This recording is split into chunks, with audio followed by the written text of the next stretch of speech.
فلا تمترن بها واتبعوني هذا صراط مستقيم صدق الله العظيم رب اشرح لي صدري ويسر لي امري واحلل عقدة من لساني يفقهوا قولي اللهم ربنا الهمنا رشدنا واعذنا من شرور انفسنا اللهم ارنا الحق حقا وارزقنا اتباعه وارنا الباطل باطلا وارزقنا اجتنابه آمین یا رب العالمین۔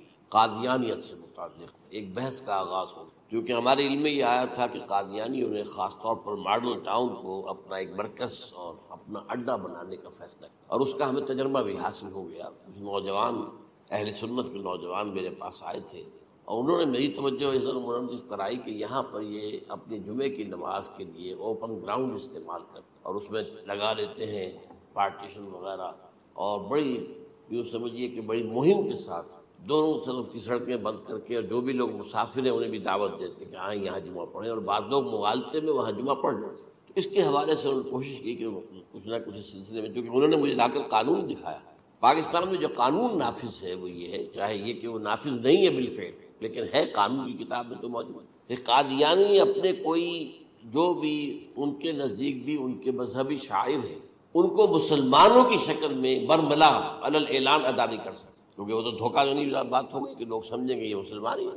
اب جب انہیں، آپ کو معلوم ہے کہ ہماری پوری جو مرکزی اسمبلی تھی، نیشنل اسمبلی، اس کے فیصلے کے تحت قرار دیا گیا بالاتفاق کہ قادیانی غیر مسلم ہے، دائرہ اسلام سے خارج۔ یہ تو فیصلہ ہوا پارلیمنٹ کا اس بڑے پیمانے، بعد میں پھر ضیاء الحق صاحب کے زمانے میں یہ تو ہوا تھا، آپ کو معلوم ہے بھٹو کے زمانے میں، تو ضیاء الحق صاحب کے زمانے میں اسی کی گویا کہ فردر سٹیپ کے طور پر یہ بات طے کی گئی اور قانون بنا دیا گیا کہ وہ اپنی مسجد کو مسجد نہیں کہہ سکتے اور مسجد کی صورت پر نہیں بنا سکتے کہ گزرنے والے کو یہ خیال ہو کہ یہ مسجد ہے۔ اسی طرح وہ اگر کوئی اسلامی شاعر کا ارتکاب کریں گے علی الاعلان تو بھی یہ قابل تعزیر ہے، جرم ہے۔ وہ اپنے کئی احاطوں کے اندر، اپنے گھروں کے اندر جو چاہیں کریں، لیکن کھلے میدان میں آ کر شاعر اسلامی بہرحال ان لوگوں نے سب کچھ اڈاپٹ تو کر رکھا ہے۔ سب سے بڑی بات تو وہ ہے کہ انہوں نے ایک جھوٹے نبی کا اقرار کیا ہے کہ وہ نبی ہے، اس نے ہمارے درمیان فصیل حائل کر دی۔ اب جو اس کو مانتے ہیں ان کے نزدیک ہم کافر ہیں۔ آپ کو معلوم ہے کہ یہ میں بیان کر چکا ہوں کہ حالانکہ قائد اعظم کا کتنا بڑا احسان تھا کہ چودھری ظفر اللہ خان کو انہوں نے فارن منسٹر بنایا پاکستان کا، لیکن جب ان کا انتقال ہوا ہے قائد اعظم کا تو اس کی جنازے کی نماز میں شریک نہیں ہوا، وہ شخص موجود رہا۔ جو دوسرے ممالک کے سفراء آئے ہوئے تھے، ظاہر بات ہے وہ مسلمان تو نہیں تھے، کوئی عیسائی تھے یا کوئی اور تھے، ہندو تھے، بدھ تھے، جو بھی تھے۔ اب چونکہ قائد اعظم کا انتقال تھا ایک مملکت کے صدر کا، تو وہ لوگ سبھی موجود تھے، لیکن ظاہر ہے کہ وہ نماز میں شریک نہیں ہوئے، وہ مسلمان تو نہیں تھے۔ ان کے ساتھ کھڑا رہا اس نے یہ بات، اور جب اس سے پوچھا گیا کہ تم شریک کیوں نہیں ہو تو اس نے کہا دیکھو بھائی، مجھے یا تو مسلمان سلطنت کا کافر وزیر سمجھ لو یا کافر سلطنت کا مسلمان وزیر سمجھ لو۔ میرے نزدیک یہ کافر سلطنت ہے، میں اس کا مسلمان وزیر ہوں کیونکہ میں قادیانی ہوں۔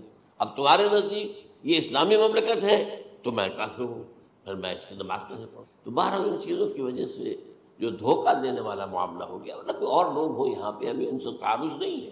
عیسائی بھی ہیں، اپنی تبلیغ کرتے ہیں، کوئی خلاف ان کے رد عمل نہیں ہوتا، الا یہ کہ کہیں یہ واقعہ پیش آ جائے یا کوئی یعنی خام خواہ کو شوشہ کوئی شرارتی لوگ اٹھا دیں کہ انہوں نے قرآن کی یہ جو ہے بے حرمتی کی ہے، تو یہ تو پھر تحقیق سے معلوم ہو سکتا ہے کہ واقعہ کی تھی کہ نہیں کی تھی۔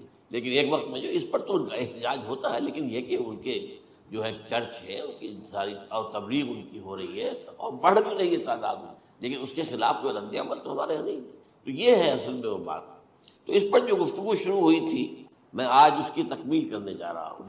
حضرت عیسیٰ علیہ السلام کی دوبارہ آمد کا تعلق ہے، اس کے ضمن میں قرآن مجید میں جو نص قطعی ہے، وہ نص قطعی یہ ہے اِنَّهُ لَعِلْمٌ لِلسَّاعَةِ فَلَا تَمْتَرُنَّ بِهَا۔ حضرت عیسیٰ کا ذکر ہوا ہے سورہ جاسیہ میں، اور وہاں فرمایا گیا ہے کہ یہ عیسیٰ کا دوبارہ آنا قیامت کی علامت ہوگا، یعنی کہ اب قیامت بالکل قریب ہے۔ اِنَّهُ لَعِلْمٌ لِلسَّاعَةِ، علم حاصل ہوگا ان کی دوبارہ آمد پر کہ اب قیامت جو ہے وہ سر پر آ گئی۔ اچھا، اس کے ایک اور جو ہے ذرا بالواسطہ دلائل جو قرآن مجید میں آئے ہیں، ایک ان میں سے یہ ہے کہ سورہ آل عمران میں جہاں حضرت مریم کو بشارت دے رہا تھا فرشتہ کہ آپ کے ہاں ایک بیٹا ہوگا، وہ بڑی حیران تھی کہ میرے ہاں کیسے بیٹا ہو جائے گا، ماں کو تو بغیہ، میں تو کوئی بدکار عورت تو نہیں ہوں، نہ میری کوئی شادی ہوئی ہے ابھی۔ تو اس میں جو باتیں بیان کی تھی فرشتے نے، وہ جو بیٹا ہوگا اس کی کیا شان ہوگی، اس میں یہ الفاظ بھی آتے ہیں وَيُكَلِّمُ النَّاسَ فِي الْمَهْدِ وَكَهْلًا، وہ باتیں کرے گا، لوگوں سے گفتگو کرے گا جبکہ وہ پنگھوڑے میں ہوگا، بچہ ہوگا، گود میں ہوگا، اور کہل کے وقت، کہل کہتے ہیں جب آدمی عمر میں جو ہے 40-45 کا کسی بھی اوپر ہو، آپ پہلے طفل کہتے ہیں پھر جوان کہتے ہیں، عربی زبان میں شاب کا لفظ آتا ہے، بہت جوان، بڑی اچھی صحت میں ہے، اس کے بعد پھر ظاہر بات ہے ڈلوان شروع ہوتی ہے، یہ کہل ہے۔ جب بڑھاپے کے آثار شروع ہوتے ہیں، بال سفید ہونے شروع ہوتے ہیں، تو یہ کہل قبول۔ اب سوال یہ ہے اس گھوڑے میں بات کر دیں، یہ تو معجزہ ہے، لہذا اس کا ذکر یہاں پر مناسب ہے۔ یہ بڑے ہو کر بات کرنے کی کیا ضرورت تھی کہنے کی، وہ تو سبھی کرتے ہیں انسان، یہ اسی لیے کہ معلوم ہو کہ کہولت بھی انہیں آئے گی یار، حالانکہ آپ کو معلوم ہے سب مانتے ہیں، عیسائی بھی مانتے ہیں، سب مانتے ہیں، 33 برس کی عمر میں انہیں اٹھا لیا گیا، اس دور میں تو کہولت آئی نہیں، اس لیے قرآن ذکر کر رہا ہے۔ اور یہ بات جو ہے دوسری مرتبہ آئی ہے یہ سورہ المائدہ میں آیت نمبر 110 وَتُكَلِّمُ النَّاسَ فِي الْمَهْدِ وَكَهْلًا، صرف یہ ضمیر کا فرق ہے، وَيُكَلِّمُ النَّاسَ فِي الْمَهْدِ وَكَهْلًا، اور وَتُكَلِّمُ النَّاسَ فِي الْمَهْدِ وَكَهْلًا یہ ہے جب قیامت کے دن اللہ تعالیٰ حضرت عیسیٰ سے سوال کریں گے، اے عیسیٰ ابن مریم، کیا تم نے میری اجازت سے اور میری تائید سے یہ معجزے نہیں دکھائے، یہ معجزے نہیں دکھائے، میں نے تم پر یہ فضل نہیں کیا؟ اور یہ گویا کہ بالواسطہ عیسیٰ کے ماننے والوں سے خطاب ہے کہ اللہ تعالیٰ کے کتنے بڑے بڑے احسان ہوئے، اور اسی میں تم بات کرتے تھے لوگوں سے پنگھوڑے کے اندر بھی اور کہولت کی عمر میں بھی، تو یہ کہولت کی عمر کب آئی؟ حضرت عیسیٰ علیہ السلام، تو اس کے بغیر تو ممکن ہی نہیں ہے کہ وہ دوبارہ دنیا میں آئیں، پھر ان کے اوپر وہ عمر آئے اور اس عمر کے اندر بھی وہ بات کریں گے۔ تو یہ میرے نزدیک قرآن مجید کے اندر دلائل ہیں اس چیز کے کہ حضرت عیسیٰ علیہ السلام کی دوبارہ جو ہے آمد ہوگی۔ اب اس ضمن میں چاہتا ہوں کہ آج خاص طور پر جو الساعہ کی اور جو علامتیں قرآن میں آئی ہیں، یہ ضمنی مضمون ہو جائے گا، لیکن بہرحال یہ بھی ایک معلوماتی مضمون ہے کہ ایک تو یہ قیامت کی بڑی نشانیوں میں سے حضرت عیسیٰ کا دوبارہ آنا، اور کیا کیا جو ہے باتیں بیان ہوئی ہیں وہ ذرا غور سے سن لی۔ پہلی بات میں نے ہلکا سا حوالہ دیا تھا، ہم تو ایک لفظ قیامت بولتے ہیں، وہ قیامت جو ہے اتنا ہمارے نزدیک جامع لفظ ہے کہ جس میں وہ بھی جو زلزلۃ الصاع آئے گا وہ بھی ہے، پھر جو نفخ روح نفخ ساق ہوگا وہ بھی ہے، لیکن قرآن مجید سے معلوم ہوتا ہے کہ یہ الساعہ ہے، وہ گھڑی جس دن کے یہاں قیامت برپا ہوگی، زلزلہ آئے گا، شدید ترین حالات آئیں گے، فوری طور پر تمام انسان بن نہیں جائے گا۔ جو ہے اس کا نقشہ جو کھینچا گیا ہے یا ایھا الناس اتقوا ربکم ان زلزلۃ الساعۃ شیء عظیم یوم ترونها تذہل کل مرضعۃ عما ارضعت وتضع کل ذات حمل حملها وتری الناس سکارى وما هم بسکارى ولکن عذاب اللہ شدید۔ اے لوگوں ڈرو، اللہ کا تقوی اختیار کرو، اس لیے کہ قیامت کا زلزلہ بہت سخت شے ہے، بہت بھاری شے ہے۔ ان زلزلۃ الساعۃ شیء عظیم، جب پہاڑ چل رہے ہوں گے اور جو ہے انسان جو ہیں گے وہ جس طرح پروانے ہوتے ہیں، پتنگے ہوتے ہیں، ایسے اڑ رہے ہوں گے انسان، اور اس میں یہ بھی حال ہوگا کہ لوگ جو ہے ہر جو دودھ پلانے والی ہے وہ اپنے بچے کو بھول جائے گی، ظاہر بات ہے کہ اپنی پڑی ہوئی ہے مصیبت، حالانکہ سب سے زیادہ محبوب ترین شے دنیا میں اس سے اونچی محبت نہیں ہو سکتی جو ماں کو اپنے دودھ پیتے بچے سے انہیں بھول جائے۔ تذہل کل مرضعۃ عما ارضعت، اور تمہیں ایسا محسوس ہوگا کہ لوگ کسی نشے کی کیفیت میں ہیں، یعنی وہ بدحواس ہیں، بدحواس ہو گئے، لیکن یہ کہ وما هم بسکارى، اور وہ مدہوش نہیں ہوں گے، ولکن عذاب اللہ شدید۔ تو یہ ہے زلزلۃ الساعہ، وہ ایک خاص وقت جو ہے، ایک خاص گھڑی جس میں کہ یہ ہونا ہے۔ اس کے علاوہ قرآن مجید میں اب القارعہ ما ادراک ما القارعہ یوم یکون الناس کالفراش المبثوث وتکون الجبال کالعہن المنفوش۔ اب یہ کیا ہے؟ یہ نقشہ ہے قیامت، یہ وہی ہے الساعہ، القارعہ الساعہ۔ اسی کے ساتھ قرآن میں آتا ہے الواقعہ اذا وقعت الواقعۃ لیس لوقعتها کاذبہ، تو یہ خافضۃ رافضہ، یہ الفاظ سورہ واقعہ میں۔ اسی طریقے سے اور جو الحاقہ ما الحاقہ وما ادراک ما الحاقہ، یہ تمام جو الفاظ قرآن مجید میں آئے ہیں یہ آئے ہیں الساعہ کے لیے، قیامت کے لیے نہیں۔ قیامت میں بعد میں بتاؤں گا آپ۔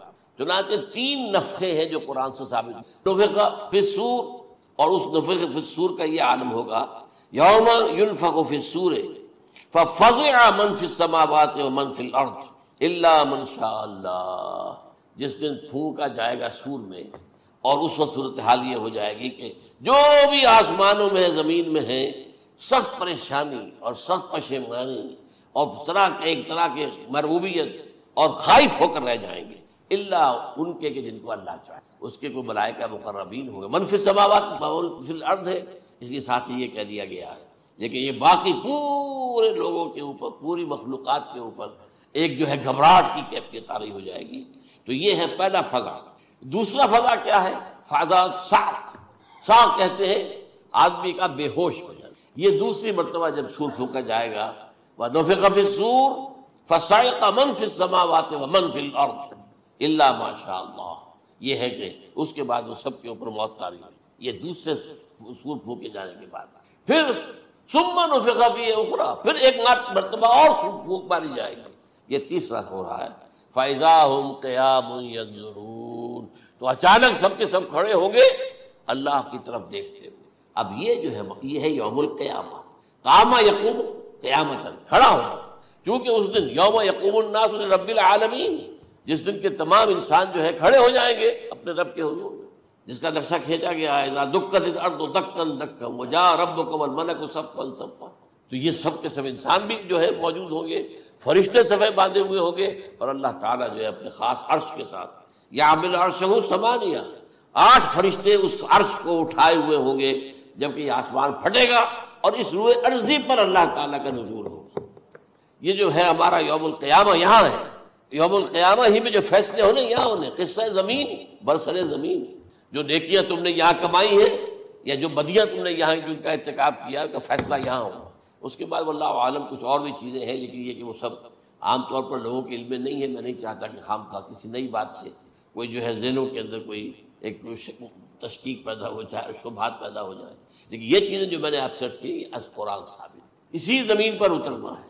وجاء ربک والملک صفا صفا، یہ سب کے سب آئیں گے، اور ملائکہ، اور اس کے علاوہ جو ہے دوسرے مقامات پر جس کا نقشہ کھینچا گیا ہے سورۃ الحاقہ کے اندر ہے، اللہ کا عرش جو ہے 8 فرشتے اٹھائے ہوئے نیچے اتریں گے۔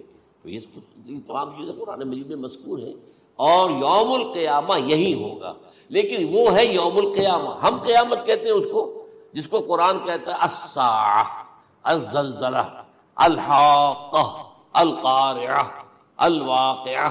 یہ ہے در حقیقت جو پہلا معاملہ ہے کہ اس کے اندر جو ہے فضا ہو جائے گا۔ اب دیکھیے جو علامات قیامت احادیث میں آئی ہیں وہ میں آج آپ کو سنا رہا ہوں۔ ان کو 2 حصوں میں تقسیم کیا جاتا ہے، علامات صغریٰ، علامات کبریٰ۔ چھوٹی نشانیاں جو درجہ بدرجہ درجہ بدرجہ درجہ بدرجہ حاضر سامنے آئے۔ ایک ہے بالکل قیامت سے متصل قبل بڑے جو خرق عادت واقعات ہوں گے وہ آئیں گے۔ اچھا، پہلی چیز کے سلسلے میں حضرت انس رضی اللہ تعالیٰ عنہ سے یہ مروی ہے، اور یہ حدیث متفق علیہ ہے۔ پہلی علامت حضور نے بیان کی قیامت کی علامات میں سے، اب میں لفظ قیامت اسی معنی میں بول رہا ہوں جس میں کہ ہم عام طور پر بولتے ہیں۔ آپ نے فرمایا علم اٹھا لیا جائے گا، جہالت کا دورہ۔ اب یہ کون سا علم اٹھایا جائے گا؟ سائنس کا علم نہیں، دین کا علم۔ آج تو ساری قدر و قیمت جو ہے جس کے لیے دوڑتے ہیں لوگ، لاکھوں روپے کی فیسیں دے کر، MBA ہو رہے ہیں، یہ جو ہے اکاؤنٹنسی کا پاس کر رہے ہیں، یہ CA کر لیا ہے، یہ کوئی اور جو ہے فزکس میں، کوئی کیمسٹری میں ڈاکٹریٹ کر لی ہے، ڈاکٹر بن جائے تو کیا ہی کہہ رہے ہیں۔ اس لیے کہ بڑی چیز جو پاکستان سے ایکسپورٹ ہوتی ہے وہ ڈاکٹر ہیں۔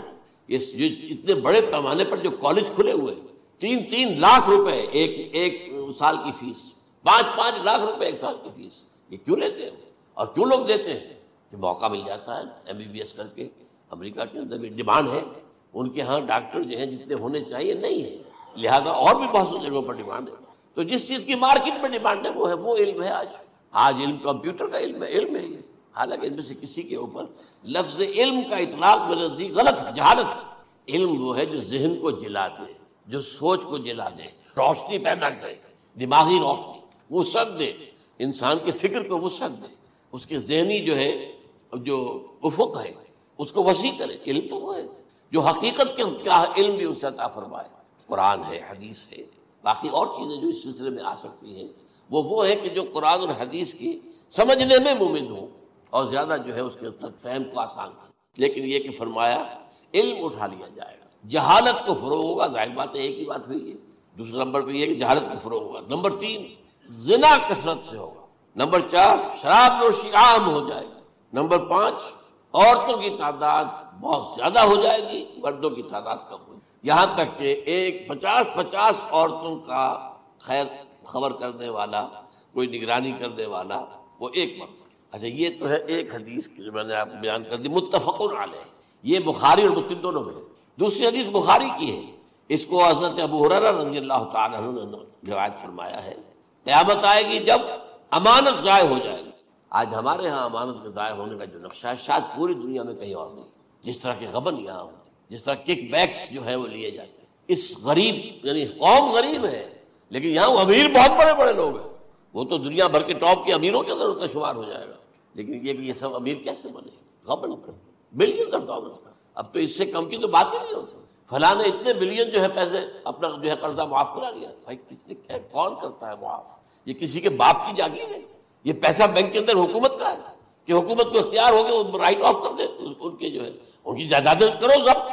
لیکن ہوتا کیا ہے، بینک آفیسر بے ایمان ہے، وہ کہتا تھا 1 کروڑ کا قرضہ لے جاؤ، 10 لاکھ مجھے دے جاؤ، چاہے تم میرے پاس کوئی ڈاکومنٹ جو ہے ایسے نہیں دے سکتے، حالانکہ ہونا چاہیے، اتنا بڑا قرضہ لے رہے ہو تو ڈاکومنٹس یہاں پر ہمارے سامنے لاؤ کہ اگر تم نہ دے سکو تو ہم ان ڈاکومنٹس کے ذریعے سے تمہاری جائیداد، تمہاری کوئی جاگیر، تمہاری کوئی اور چیز کو قبضہ کریں۔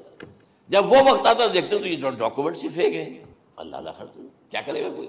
بینک کا باپ بھی واپس نہیں لے سکتا۔ اور یہ سب کس کی بے ایمانی ہے؟ وہ جو بیٹھا ہوا بینک مینیجر، سارا سودا اس کے ماں باپ کہ 1 کروڑ ہے نا، 10 لاکھ مجھے جو 90 تم لے جاؤ، باقی یہ کہ ٹھیک ہے میں تمہارے جو ڈاکومنٹس تم پیش کرے اس میں کوئی اعتراض نہیں کرتا، بس جاؤ۔ اور نمبر 2 حکومت نااہلوں کے سپرد ہو جائے گی۔ یہ ہے امام بخاری کی روایت کردہ روایت جو حضرت ابو ہریرہ سے۔ مسلم شریف میں ابو ہریرہ رضی اللہ تعالیٰ عنہ سے ایک اور روایت ہے، مال عام ہو جائے گا یہاں تک کہ زکوٰۃ قبول کرنے والا کوئی نہ ہوگا۔ یہ بات وہ ہے جو آج سعودی عرب اور UAE کے اندر آپ کثرت سے دیکھ، دولت جو ہے وہ ریل پیل۔ ابھی تھوڑا سا آیا ہے معاملہ خاص طور پر دبئی میں، کیونکہ وہاں بہت زیادہ کنسٹرکشن ہو رہی تھی، تو پوری دنیا میں آپ کو معلوم ہے کہ جو ریئل اسٹیٹ کہلاتا ہے اس کا حال بہت پتلا ہے، لیکن وہاں کے دولت ریل پیل ہے ہر جگہ پر۔ اور سب سے اہم متفق علیہ روایت، متفق علیہ کیا؟ وہ تو حضرت عمر سے بھی مروی ہے، ابن عمر سے بھی مروی ہے، ابن عباس سے بھی مروی ہے، ابو ہریرہ سے بھی مروی ہے، عبداللہ ابن مسعود سے بھی مروی ہے رضی اللہ تعالیٰ عنہ اجمعین۔ اور یہ وہ حدیث ہے جسے کہا حدیث جبرائیل، جسے ام السنہ بھی کہا گیا، اس میں